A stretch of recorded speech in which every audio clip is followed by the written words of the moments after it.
बोल जयकारा बोल मेरे श्री गुरु महाराज की जय। श्री अमर ज्योति दर्शन ग्रंथ। प्रातः 5 बजे महात्मा ज्ञान सत्यानंद जी को बुलाकर फरमाया कि आज तुम्हारी पिकअप हेलीकॉप्टर की रफ्तार से श्री अनंतपुर में पहुँचे और साई समय तक यहाँ वापस लौट आए। इस पिकअप को अभी अभी श्री अनंतपुर में ले जाओ और वहाँ से इसमें बिस्तर, स्टोर के सारे कंबल व कुछ गद्दे भरकर वापस सुखधाम में पहुँच जाओ। ध्यान रहे कि कहीं रास्ते में कोई दुर्घटना न होने पाए। उन्होंने विनय की कि स्वामी जी, आपकी कृपा से ही ये सेवा पूर्ण होगी। साई समय जब पिकअप वापस पहुंची और उसमें से बिस्तर उतरने लगे तो सभी गुरुमुख ये देखकर हैरान हो रहे थे कि सफर के आने जाने के 16 घंटे और सामान पैक करने का समय मिलाकर कुछ 20 घंटों का कार्य केवल 12 घंटों में कैसे संभव हो गया। महाप्रभु जी उस समय निर्माणाधीन उस बिल्डिंग के पास कुर्सी पर विराजमान थे और गुरुमुख जन श्री चरणों में बैठकर नाश्ता ग्रहण कर रहे थे। आपने मुस्कुराते हुए फरमाया कि सभी गुरुमुख जितने चाहे कंबल उठाकर अपने तन पर लपेट लो और 10 मिनट भजन पर बैठ जाओ। सबने श्री मौज अनुसार कंबलों के ढेर में से कंबल उठाकर लपेट लिए और श्री दर्शनों का दिव्य आनंद लेते हुए भजन पर बैठ गए। पुनः सेवा करते हुए रात्रि समय जब आराम करने लगे तो बर्फीली शीतलहर सामान्य सर्दी में बदल गई। 8 दिन तक श्री गुरु महाराज जी की अनुपम लीलाएं और श्री दर्शन के नजारों में सेवकों को सेवा का सौभाग्य मिला और उस बिल्डिंग का निर्माण कार्य पूर्ण हो गया। इस प्रकार सेवकों को सेवा के सच्चे धन से मालामाल कर आपने श्री अनंतपुर में कृपा फरमाई। उधर श्री मंदिर का निर्माण कार्य भी बड़ी तीव्र गति से हो रहा था। महाप्रभु जी ने सन 1990 में कई बार सुखधाम में कृपा फरमाई। सेवकों के हृदय में सेवा की नित नई उमंग और उत्साह बढ़ते। सेवक भी गर्मी, वर्षा व शीत की परवाह किए बिना श्री आज्ञा को शिरोधार्य कर प्रसन्न मन से सेवा में निमग्न रहते। महापुरुषों के अथक प्रयास और सेवकों की सेवा के उल्लास से वह शुभ दिन आ गया जिस दिन श्री मंदिर जी का निर्माण कार्य पूर्ण हो गया। अब प्रेमियों को था इंतजार इसके भव्य शुभ मुहूर्त का। 3 मई सन 1991 को प्रातः 10:30 बजे के लगभग शुभ मुहूर्त की शुभ घड़ी भी आ गई, जब श्री सद्गुरुदेव जी महाराज ने निज कर कमलों से दिव्य सिंहासन पर श्री परमहंसों की पावन प्रतिमाओं को विराजमान किया। हार पीताम्बर पहनाए, शुभ बाल पर केसर तिलक लगाया। श्री परमहंसों की वह अनुपम झांकी सबके हृदय को बरबस ही अपनी ओर आकर्षित कर रही थी। श्री आरती पूजा का कार्यक्रम हुआ। गुरुमुखों ने गुरु महिमा के भजन गाए। इस अमृत वेला में महाप्रभु जी ने अपनी अमृतमय वाणी में फरमाया, संसार में माता पिता अपने बच्चों का हित करते हुए चाहते हैं, उसके लिए कई साधन भी जुटाते हैं। उनका हित, प्यार व साधन शरीर तक ही सीमित होते हैं, वे इससे अधिक नहीं सोच सकते।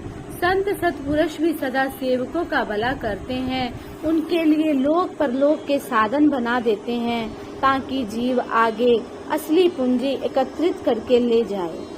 महापुरुष जीवों के हित के लिए वे उन्हें सच्चा सुख प्रदान करने के लिए रचना रचाते रहते हैं।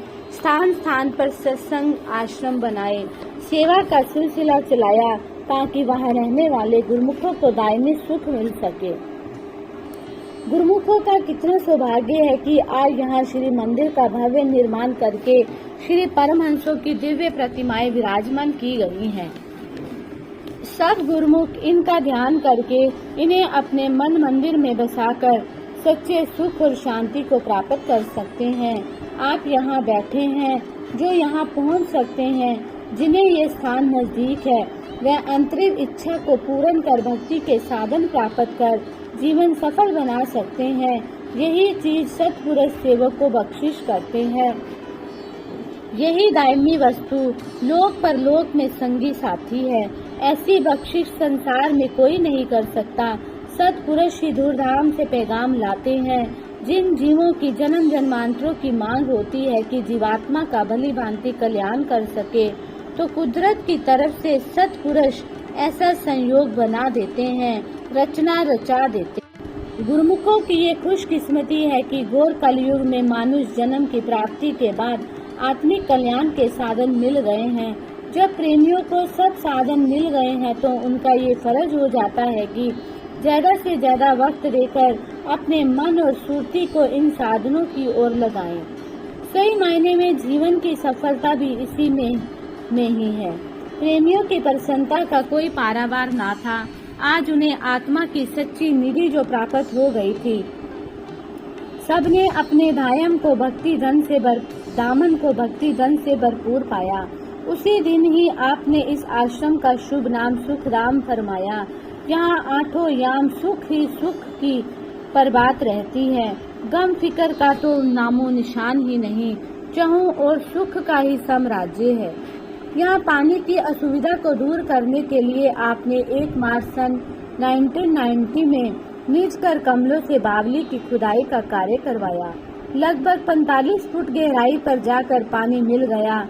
इस बावली के बन जाने से आश्रम में पानी की सुविधा हो गई।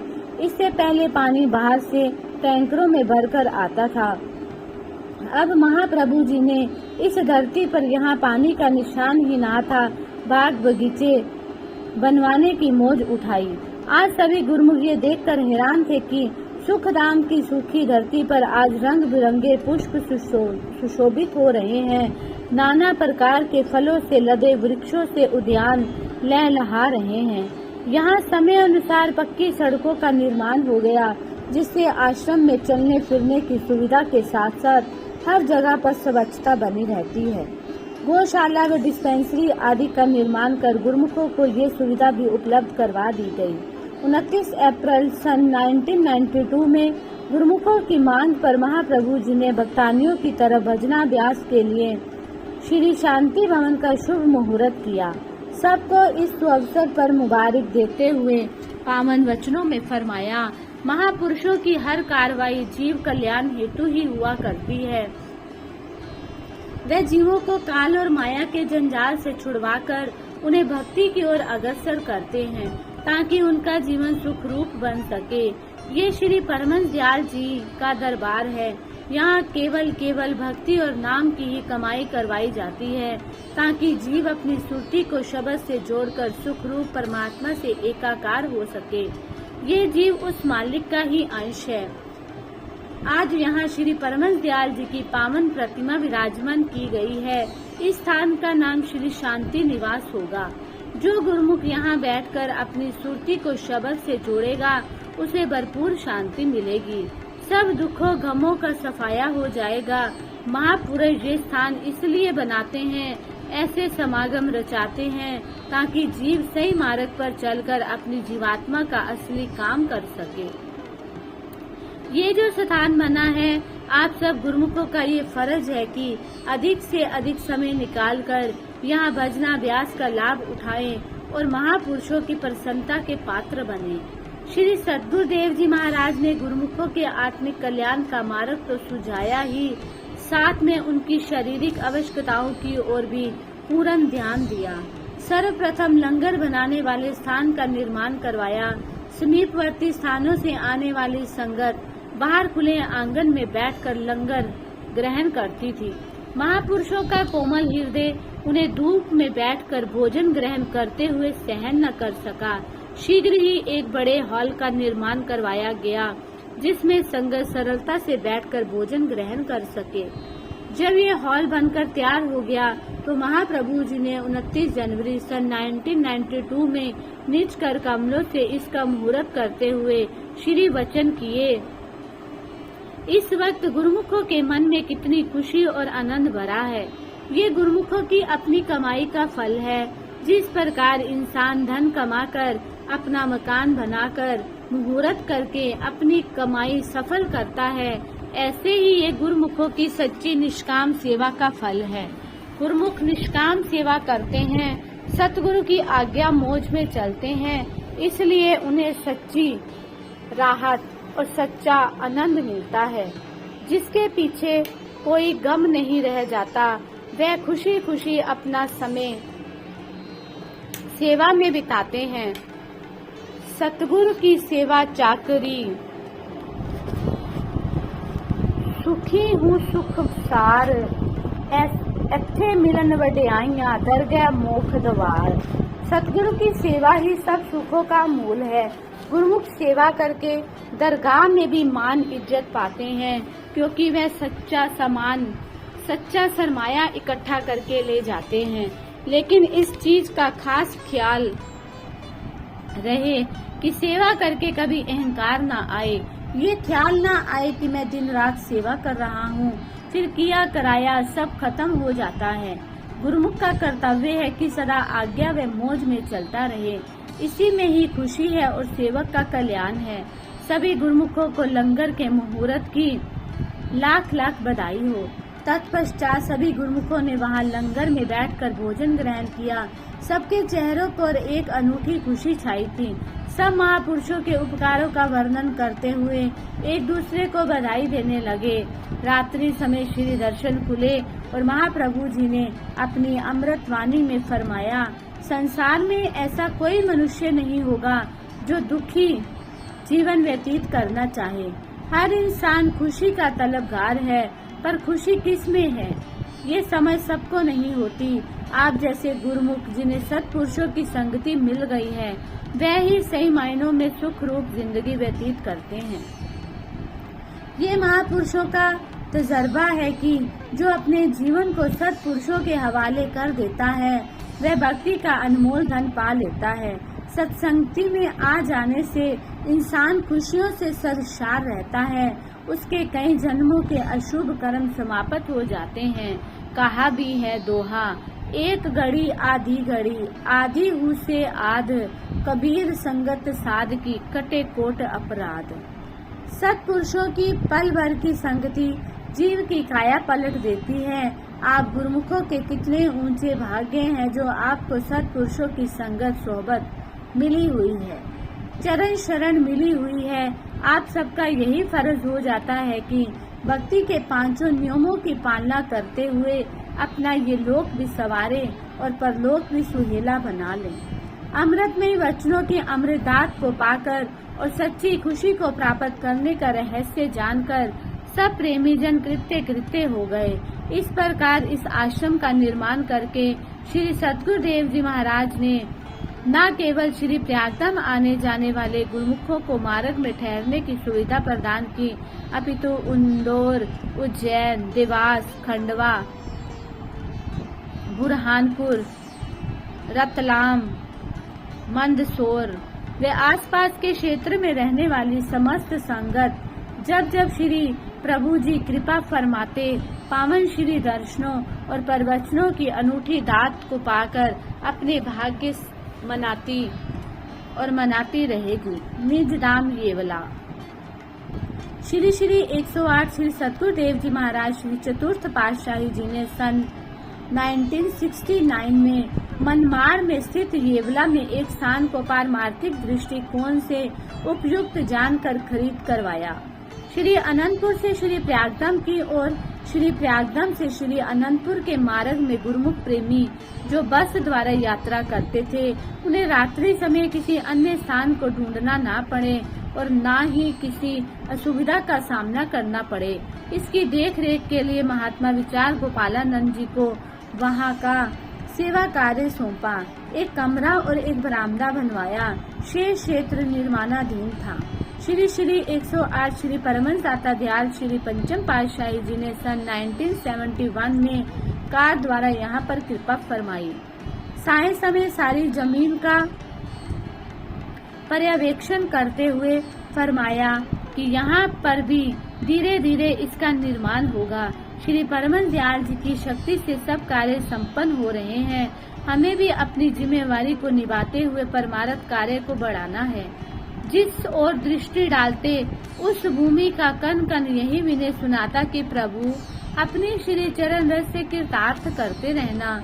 वहाँ पर सेवा में रत महात्मा जी से पूछा कि अकेले रहकर कभी भय तो नहीं लगता? मराठी भाषा समझ लेते हो? उन्होंने विनय की। आपकी कृपा से मुझे मराठी सीखने की आवश्यकता है और ना ही भय का यहाँ कोई काम है। मेरे पास तो केवल एक नाम धन ही है। यदि कोई यहाँ कुछ लूटने भी आएगा तो उसे यही कहूँगा कि मेरे पास तो केवल नाम की पूंजी है, तो जितनी चाहे ले जा सकता है। सचमुच ही 5-7 मराठी कुछ समय के उपरांत ये देखने के लिए आए कि अंदर कौन रहता है। महात्मा जी की वाणी से अभिभूत होकर उन्होंने सच्चे नाम की दीक्षा ली। आपने इस आश्रम का निर्माण कार्य आरंभ करवा दिया। श्री प्रयागधाम से भक्तों को भेजकर उस समय के साधना अनुसार थोड़े से स्थान पर कमरों का निर्माण करवाया। एक कमरे में श्री परमहंस महान विभूतियों को विराजमान किया ताकि यहाँ पर पहुंचकर गुरुमुख अपने नियम पूरे कर सके। इसके पश्चात जब आप ट्रेन द्वारा यात्रा करने लगे तब कभी कभी मनमाड़ स्टेशन पर उतरकर आश्रम में विराजमान होते। दीप शिखा के जलने पर पतंगे स्वयं भागे चले आते हैं। सूर्य उदय होते ही सृष्टि में चेतना का संचार हो जाता है। आपके अलौकिक तेज से यहाँ भी मराठी जिज्ञासु आश्रम पर आने लगे। येवला, मनमाड़, विंचूर, लासलगांव, मालेगांव, जलगांव, देशमाने, नगरसूल, गोलटेबाजी, कोपरगांव, पारेगांव, सोनेवाड़ी, सावखाड़ी, ठाणगांव, पिंपरी, नांदूर, अंगनागांव, सायगांव, नगाड़े, नागड़े आदि अनेक गांवों से गुरुमुख संगते यहाँ आकर श्री दर्शन सत्संग से लाभ उठाकर जीवन धन्य बनाने लगे। इस क्षेत्र में सत्संग का प्रचार अत्यधिक बढ़ जाने से संगतों की वृद्धि होती चली गई। आवश्यकता पूर्ति हेतु यहाँ पर श्री मंदिर, आवास के कमरे, लंगर तथा अन्य स्थानों का निर्माण करवाया। आप इस आश्रम के में कभी कभी वर्ष में 2-3 बार भी विराजमान होते। निष्काम सेवा भक्ति का ये स्थान वर्तमान समय तक कार्यरत है। बोलो जयकारा बोल मेरे श्री गुरु महाराज की जय।